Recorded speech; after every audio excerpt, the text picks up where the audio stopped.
ও দাদা, একটা বিষয় আমি বুঝতে পারলাম না। একটি মুসলিম দেশে হামলা হয়েছে, অথচ সকল মুসলিম দেশ এই বিধর্মীকেও সহায়তা করতেছে, মুসলিম দেশের বিরোধিতা করতেছে। কিছু বুঝলাম না দাদা। এই বেটা, মুসলিম দেশে হামলা হয়েছে, সকল মুসলমানের ভিতরে জ্বালা হইতেছে, সকল মুসলমানের ভিতরে ভিতরে কষ্ট পাইতেছে। কিন্তু তুই যেটা কইছস না, রাষ্ট্রীয়ভাবে কেউই তাদের সাপোর্ট করবো না, আর করবই কেমনে? সাপোর্ট করলে পরবর্তী টার্গেট সে হইব। ও দাদা, এইভাবে বেঁচে থাকার চেয়ে মরে যাওয়াই তো বালা। এইভাবে কুত্তার মতো 1000 বছর না বাচ্চা সিংহের মতো একদিন বাঁচলেই তো হয়।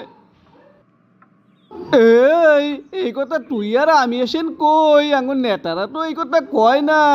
তাদের শুধু দরকার অর্থ, নারী, গাড়ি, বাড়ি, আর কিছু তাদের দরকার নাই কে। কিন্তু আমরা এমন ছিলাম না রে।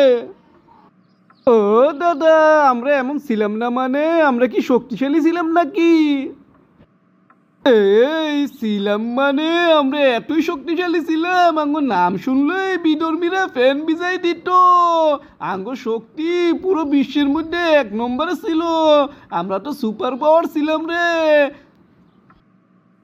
ও দাদা, আমরাও সুপার পাওয়ার ছিলাম, তাহলে এই অবস্থা কেন হলো আঙ্গুর দাদা?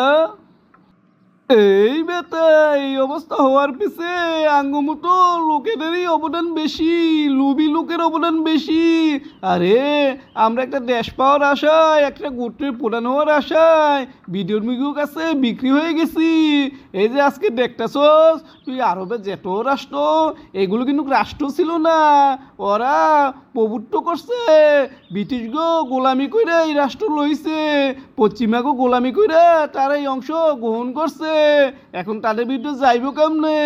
তাদের দরকার শুধু টাকা, নারী, গাড়ি, বাড়ি, আর কিছু তাদের দরকার নাই। মুসলমান মরুক বাঁচুক, কোনো সমস্যা নাই তাদের। ও দাদা, কখনো কি আমরা আগের মতো আবার ব্যাক করতে পারবো না? এই বেটা, রাত যত গভীর হয় সূর্য তত তাড়াতাড়ি উঠে। আমাদের খারাপ সময়ের শেষ পর্যায়ে চলে এসেছে আমার মনে হয়। আরে এর আগেও একবার এমন হয়েছিল, এই জেরুজালেম আঙ্গো হাত থেকে ছুটে গেছিল, আঙ্গো ঐক্যমত ছিল না বলে। কিন্তু 90 বছর পর আবার আমরা সেটা দখল করেছি। এবার তো 80 বছর হলো। তুই দেখ, আল্লাহ চাইলে আর 10 বছরের মধ্যেই ইতিহাস অন্যরকম হতে পারে রে।